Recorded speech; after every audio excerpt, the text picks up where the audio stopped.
Morning, everyone, and welcome.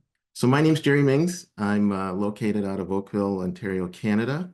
I work with large and small groups as a facilitator. I mediate multi-stakeholder groups. And in my practice, I use mind mapping as a core tool to help me help groups think through, walk through, talk through different types of conversations. I found out about MindMapping AI, and I was asked if I would do a webinar today to share with you some of the insights and learnings I've taken from using mind mapping. And I'm going to be using this particular product as we go through the workshop today, or webinar as we like to call it. And the first map you see in front of you is just an opening map. It's just to get us started. And I want to give a quick high-level outline of what we're going to cover as we do this session. So I just mentioned a little bit about myself. It'd be really helpful if you would take some time and take a look at the chat. And two questions I have: where are you located? And what are you looking forward to today? Check the chat. It should be there. That just helps me a little bit if I need to fine-tune something. I think that just went to the hosts and panelists. So there's a little bit in branch number one. That's who I am. I'm Ontario, Canada. These are the three areas I study my practice in. It's really in process design and working with groups. As a facilitator, I use mind maps a lot, both in the working with the client ahead of a project, working with the client during a project, and working with the client post-project. Today, I'm going to be working through about a few maps. One over here, we'll take a look at just an AI-generated map, and I'll show you some of the things I found interesting in doing that piece of work. Over here, we'll show you a map that really looks at the whole question of how do people understand mediation? How do they understand the mediation options? We'll dig into that a little bit. Then we'll come over here and we'll talk about capture and organize. One of the biggest challenges is when you have groups with a lot of divergent ideas. They got thoughts, they got thinking. How do you get that stuff organized so they can take all the raw material and start to look at it? We'll look at how AI can help and support that. And then we'll talk about the whole issue of personalizing your AI report in terms of asking for assistance and working through things. So that's our journey for this morning. Let me get started by doing this. I'm going to go up here and I'm going to go to my all projects feature. And you can see here, I can just scale down and I can see the map number 2 we're going to go to. Now, this is really busy when you look at a map when it comes up. So one of the things I can share with you is that there's a couple of things you can do right off the bat to make maps easier for groups and people. So the first thing I do is I just close down all these branches. And then I go to the Copilot chat. And if I just scroll this up a little bit, it helps me take a quick look of what was I thinking about when I started this map. And the chat is really an effective place to go back and see what's happening. So here you have the opening of the Copilot Ask. Then you can see my question. Create a mind map that shows and explains all of the current features in MindMap AI.app. So one of the things I've learned over time is that when you're mind mapping and you're using really like AI tools today, in the past it was things like Google search, it's helpful to have the question and you can see the map. It said, here is a map outlining the features of this application. And they've used a hierarchical structure to organize the information. And you notice there's a neat little piece here. Let me know if you need to expand on any specific feature or detail. So we'll come to that in a minute. So today you're going to watch me maps come out like this, but you notice they came out really, really busy. Now that's really condensed so you can see it. You can see over in the corner here, you can share maps, which is really effective. We'll just click on that for a second. You can share it as a private link. So if you're working with a group, I do that a lot when I mediate and facilitate. I share that map. It's private. It's not on the web. And other times I share maps and they are public and they are on the web because I'm working with multiple people across multiple organizations. So they need to be able to see what's going on and why it's going on. Number two, if you are stuck in a map, and I always find this helpful, there's a lot of maps out there and a lot of tools, but sometimes it's helpful to know the shortcuts. And you can see them here.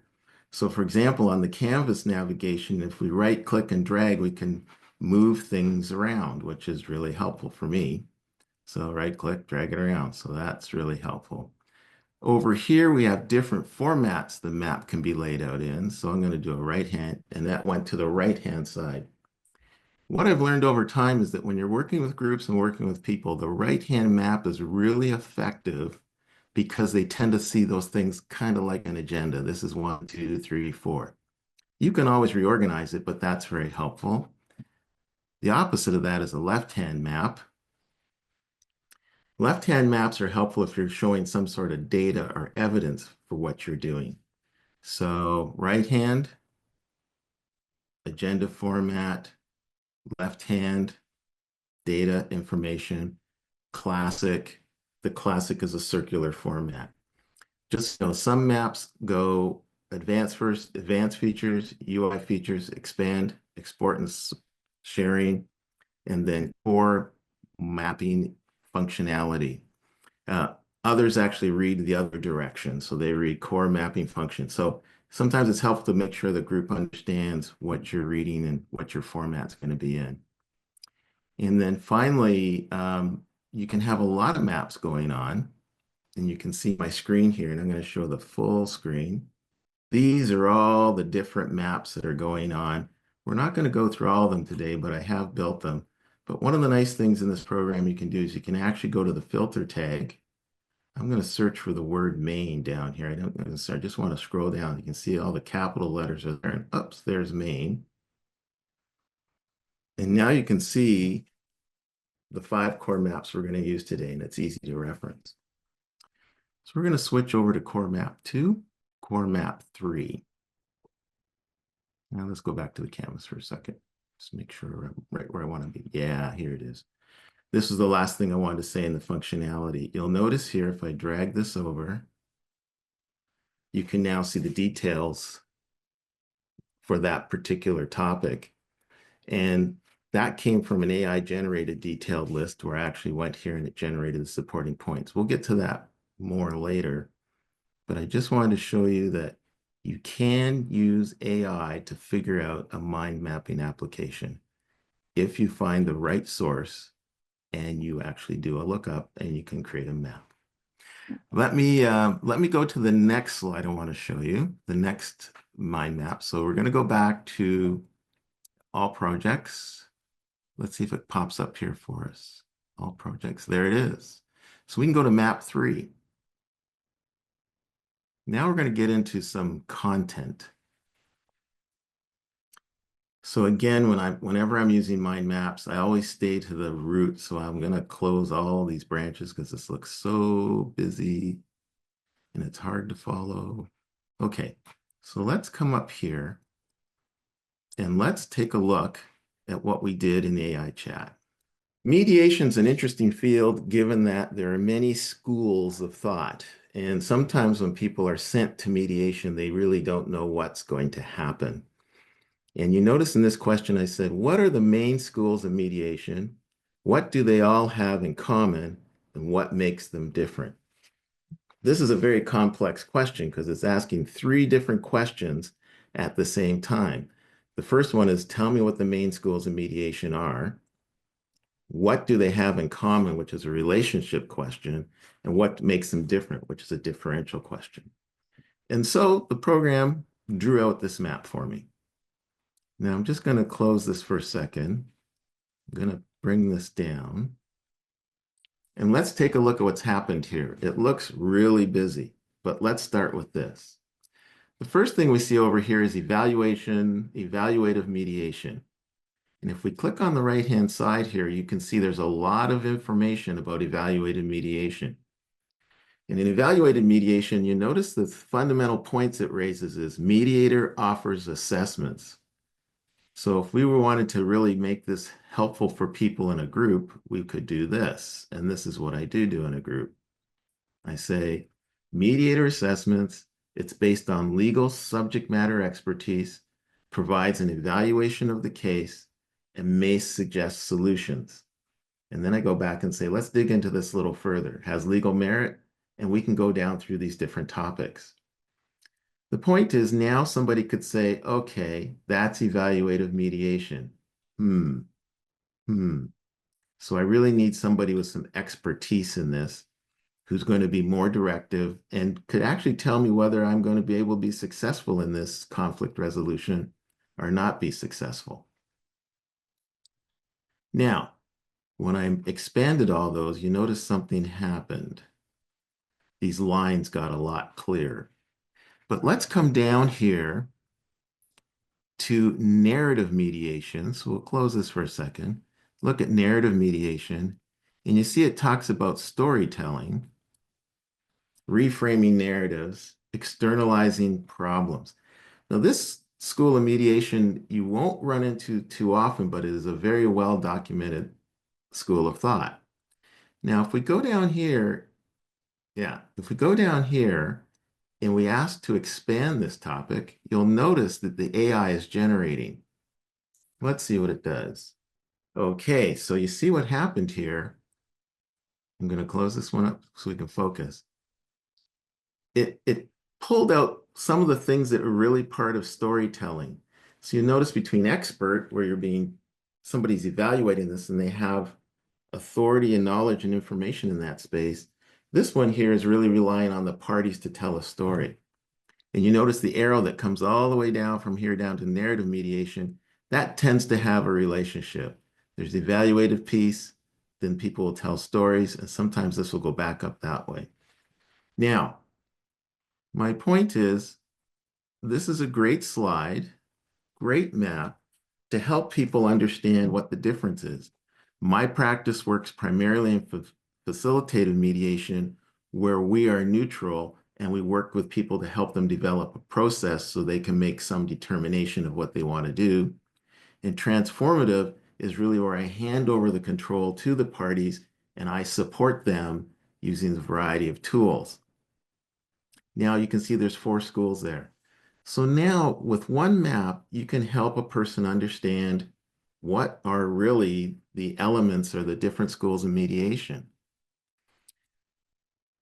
The advantage of this map is you can then continue to expand it and build on it using the AI. We'll do this one last example, just so you can see the difference between evaluative and neutral. Wow, did that change your map? And then you can see over here, you can see they've defined neutral. So we're not into the content. We are into the business of the process and the communication. We try to make sure the participation is balanced. We don't offer any opinions or solutions, and we focus on the process, not on the content. So here, all of a sudden, in one map, you can see the contrast between evaluative and neutral. And the other thing you can do when you have a map like this, it talks about process control. If I go in here, I could talk about, in terms of process control, I could talk about process design. So now I can start adding to this map, both from the information I'm searching and from my experience as a facilitator and mediator. So I'm going to stop there for a second, just so you get a feel for that map. The lines in here, I want to explain this. Remember I asked it show the relationship? It showed the relationship using differential lines. Differ in mediator's role. Differ, you see this line coming down here? Differ in focus. So the focus here is on the process. The focus here is on the person. We really want the people to have that so that they can actually experience the conflict transformation in and of themselves and how they relate to other people. This one here, the relationship is between transformative, a shared emphasis on communication. So these two really talk about how people talk to each other and work with each other.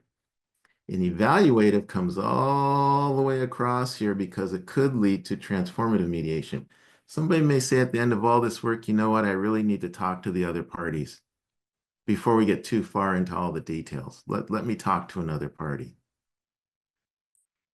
And then this one, facilitated mediation, really comes into supporting the stage or the place where the narrative can take place.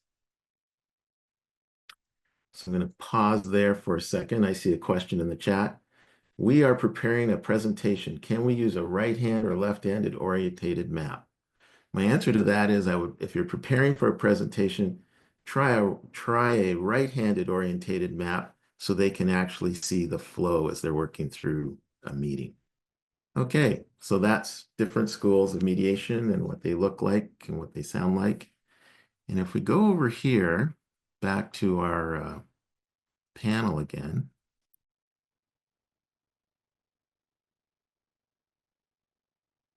here's a slightly different map. Some people would ask me, what's the difference between mediation, facilitation, and what's the similarities and differences? So in this particular map, we've asked the question on point, what's the difference between the two of them? Now, the way this was done, let's go back to the AI search. Let's go back up to the question. Provide information on the steps in the facilitation and mediation. Provide an analysis of what makes mediation and facilitation similar yet different. Again, compound question. And it did a good job. It came back with the mediation, facilitation, similarities, and differences. I'm going to put that down for a second. We're going to come over here. I'm going to put this out here so we can see it.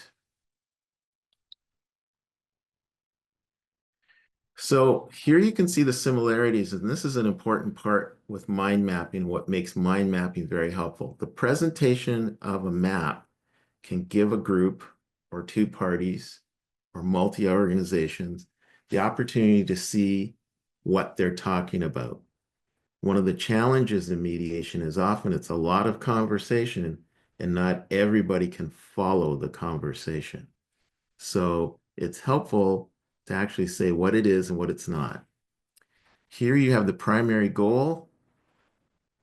This is about resolving conflicts. Facilitation focuses on achieving a group outcome. One of the emerging patterns today in the field of facilitation and mediation is that often good collaboration is going to involve some level of conflict. And that's a paradox that has to be held at all times when you're working with a group. So this map here helps a person understand, are we going into mediation or are we going into facilitation? Or are we going into a combination of both of them? And here you can actually see the definition. And notice here the process steps: planning, preparing, setting the stage, information gathering, idea generation, decision-making, consensus building, action planning, and follow-up. Whereas if we come over here to mediation, you're going to see ground rules, opening statements, joint sessions, separate caucuses, negotiation and problem solving, agreement and documentation. If you kind of study these two things, you're going to find there's some similarities between here and over here, as well as the differences. I always recommend in trying to work with a group that we have a map that actually articulates what they want to see and do. And that's where it's helpful, because you can start adding in things into your map.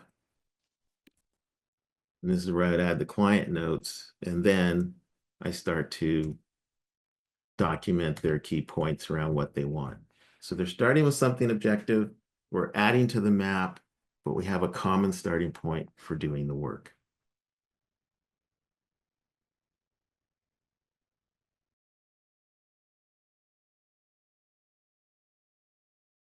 Just want to take a moment to stop here and talk about facilitation.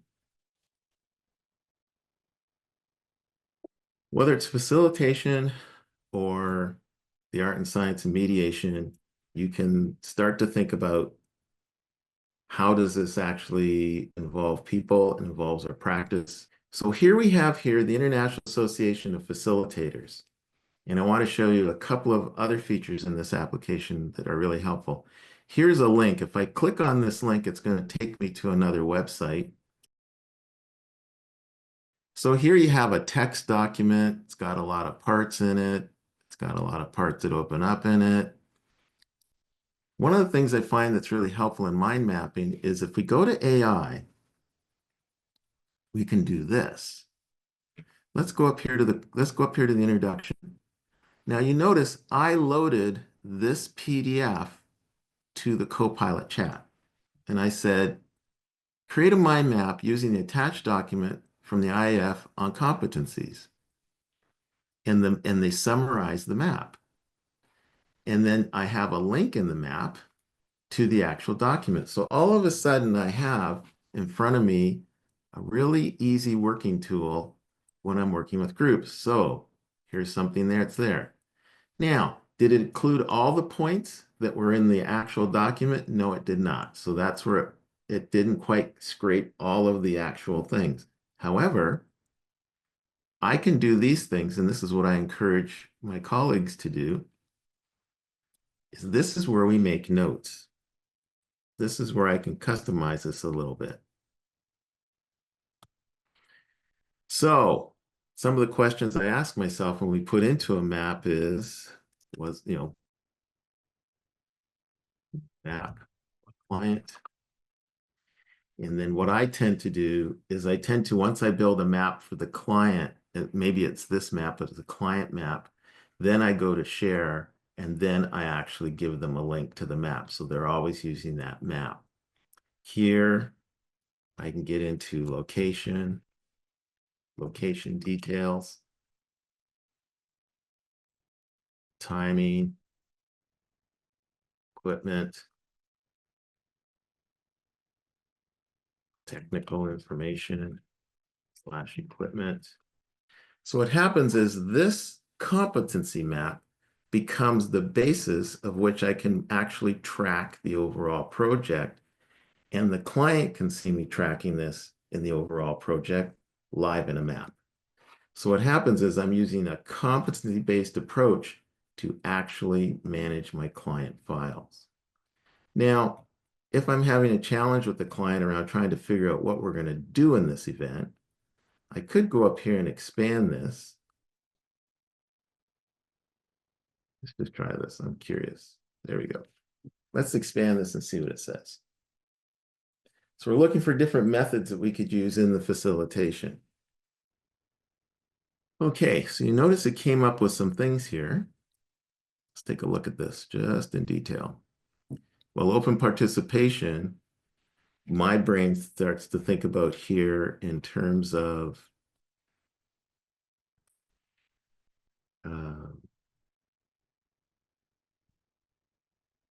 the opening event. What are we going to do to get to know each other? Here, we have a thing I use called working assumptions. Found that from ICA Canada. Diversity, a big thing here is we do the land acknowledgement.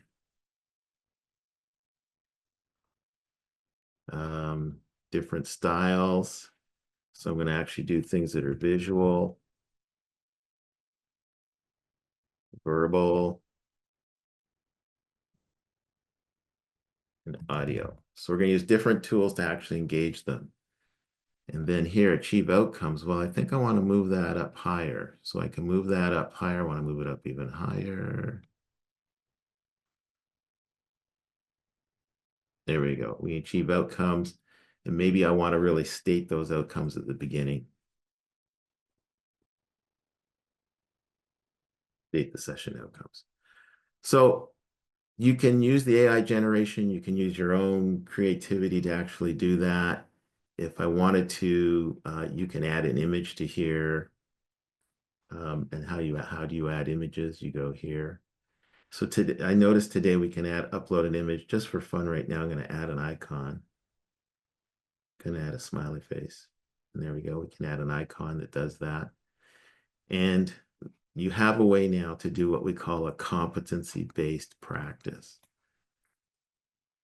And I think that's really an important part when you're facilitating or mediating or working with groups, to actually know what competencies you're working with and then record them against the map. That always seems to make a big difference. So there you have it. So You notice we went through a whole bunch of text, and now it's laid out in a way that we can actually quickly get to it and make some sense out of it. It's interesting here, they combined, the AI combined two things here. And really, if you look back at the standard, these are two different standards here. So this is a thing I would fix in the map. Um, but I know what the truth is in terms of what the competencies are, what the map's done. So it's done a good job of getting this out. But if I go back to the actual core competencies, I'll notice that, guide group to appropriate useful outcomes, build, maintain professional knowledge, model positive professional attitude as a facilitator. And I go 1, 2, 3, 4, 5, 6, and I come back to the map. I got 1, 2, 3, 4, 5, 6, but they're not quite lined up. So that's one of the things you have to personalize a little bit and adjust it so it works for you. Now, let's go over here to projects. Let's talk about this one here, looking at major themes in terms of content, because this is a common problem in both mediation and facilitation. Let's take a look at the question again. And it's hard to see the question because there's so much in here. I could expand this like that, just expand, contract, expand. So here's what happened. I had a list of requests that came in to help different groups of people, and they wrote these requests, and it was a long list. So I took that list and I said, please review the following list of requests and organize them into major themes. And what happened is I loaded this list. You can see it all got, all new lines was inserted in here. And then it generated an answer that there's 3 major themes. And then it took those 3 major themes and built a map. And then it tagged this by those major themes. And I added this tag for search possibilities. So here, let's take a look at this, just over here. In organizational effectiveness, you notice it picked up 3 recurring themes that should be paid attention to. Now I can actually come over here,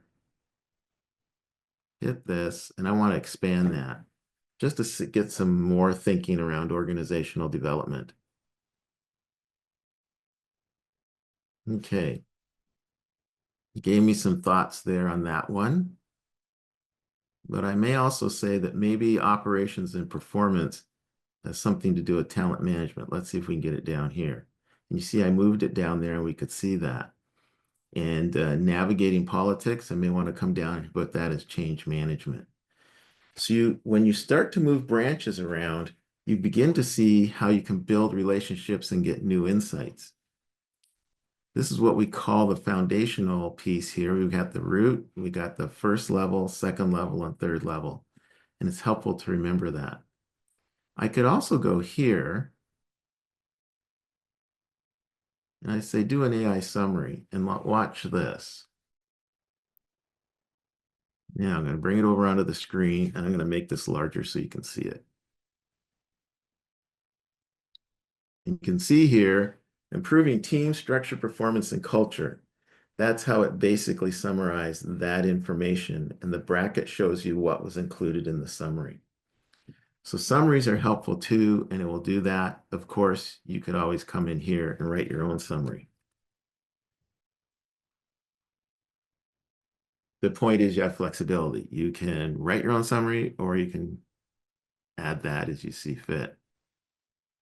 Now let's come back here again.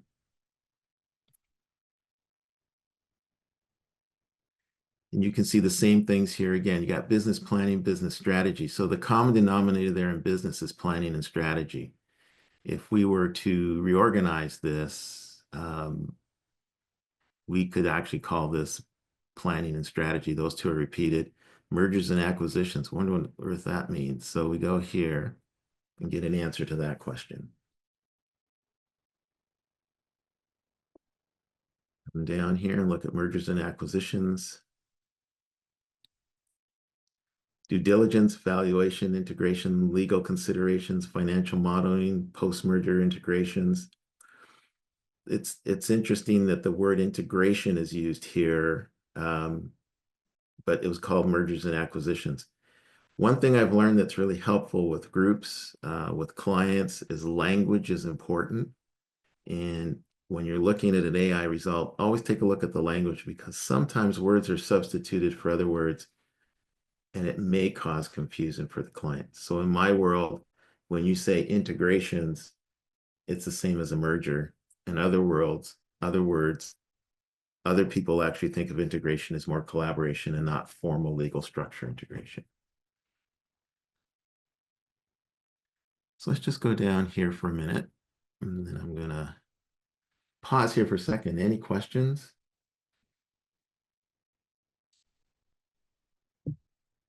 Okay, we're coming down here to the last. I wanted to show you one other thing that people struggle with in facilitation is finding an agreement. I'm going to close this, close this, close this. So what did I do here in this particular map?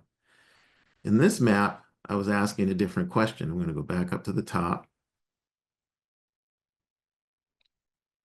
Map the elements of an agreement two parties could use to identify points of an agreement, next steps, and what to do if the parties experience challenges doing the agreed actions. So there's a big warning sign there. Now I'm going to close this. This is a common issue, whether you're facilitating, running a business meeting. Often people finish the meeting and they don't really know what they've agreed to, and they really need help with that. So this map is not just for two-party agreements, but this is sort of the group saying, or the party saying, or whoever saying, what did we agree to in this meeting? And that's really has to be clearly laid out so they can see this. And this one here, define responsibilities.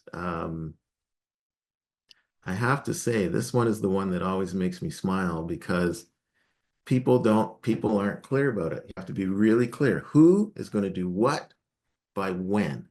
Get that clear. Number two, if this thing involves multiple steps, make sure you say A, B, C, D, E. And one thing I'm going to add to this particular group here is you not only need a communication plan, you also need somebody to watch. The example we use in my practice, we call them air traffic controllers. They're the ones who watch each one of these sort of buckets of work that are going to go by and help identify who's actually on top of that. Is it on time? And they check back to make sure things are working. And the last one, sometimes there's a challenge in terms of resolution. What's going to happen here? What are the communication channels? What's the future methodology? Here in Canada and the US, we're really getting into mediation arbitration, which is a fusion of if the parties decide mediation is not really working, they can automatically go to arbitration with the right skilled, talented people, and make sure how they can resolve disputes by themselves without having to get into any larger group. So now you begin to see a game plan for actually dealing with this. And I would suggest this is a map you could personalize for yourself and really make it work to support the people you're working with. People need structure, and it has to be visible. And a mind map's a very, very helpful way to actually see that.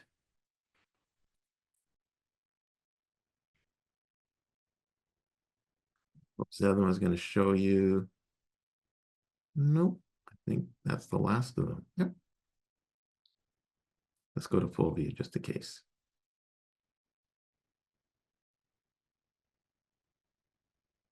And by the way, when this is laid out this way, you can see everything. Competencies. That's the last one I wanted to show you. Again, this was another map that was generated from a web link. So I gave it the web link, and it pulled out the information. And again, you have a way to actually look at your practice, opening, starting a session, guiding the process, closing the session, and you have designing the process here. So this is one thing I would say that you may want to use numbering for. This is slightly out of order from the actual materials, but it's good. It's a good starting place to go. So I just want to finish off by saying a few final comments.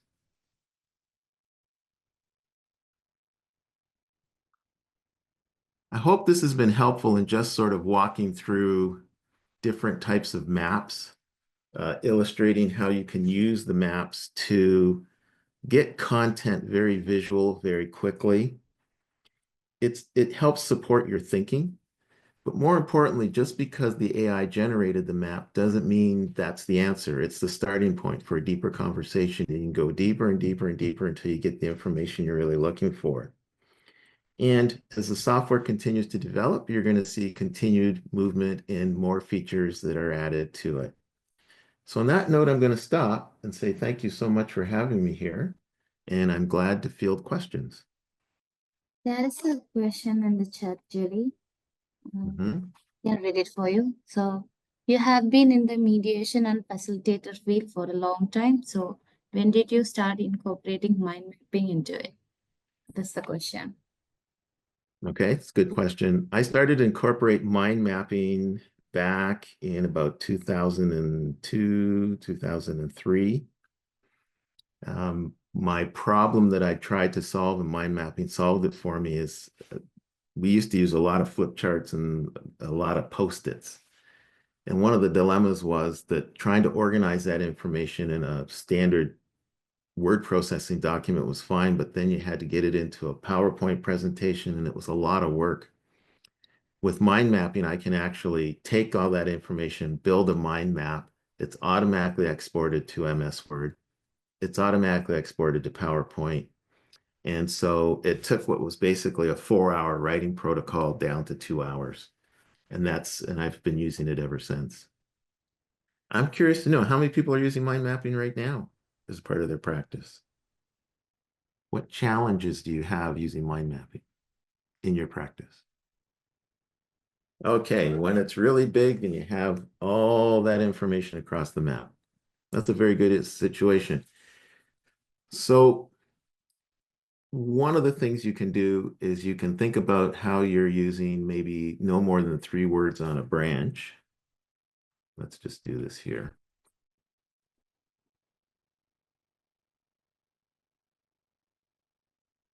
So that's a way to summarize things. If you get things down to 3 words, then your map, when it starts to expand, doesn't get too far out. I think this application eventually is going to have a notes feature. I may be wrong, but sometimes in maps you can actually use the notes feature in the map to store all the detail. But 3 words, and you can actually get the map into one size. Other questions? Other challenges? Where does it add value? Can you say a few more words in the chat? Add value in terms of the work or add value for the people? Just a few more words.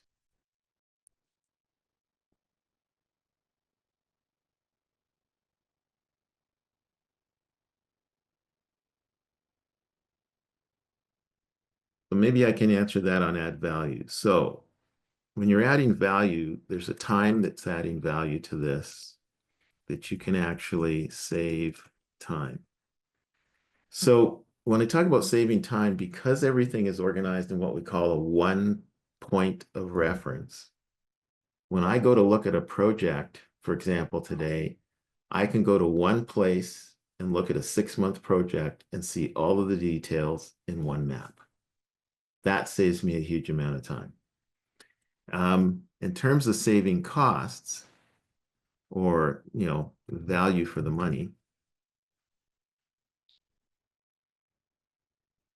value for money, One of the biggest advantages I find is that for clients, they're really paying for your time in a very good, organized way because they can see the work. One of the challenges is when you're working with people and they can't see the work, they don't know what they're paying for, and they really don't know if that's value for money. When they see a map and they check it the next day and it's been updated, and they check it 2 days later and it's updated, and they check it 5 days later and it's updated, they can see the work progressing, and they don't have to look in 6 different places to see it, or look for an email, or look for a PDF. It's all attached in one map. And that's what I find is very powerful about mind mapping. People they can see progress. And when you use icons and you check things off, let's see if we can find a check off icon here. Or you can decide the icon you want to use. So we'll just put a Lucky Charm there. So in my work, I actually have an icon here that says not started, in progress, completed. And if something's completed, this is where we use the link. This is where we use the link to add things. There it is, add URL. So I could add a URL here. I could add a document. I could add a graph. But now they're reading the stuff all in the same place. So that to me is the added value.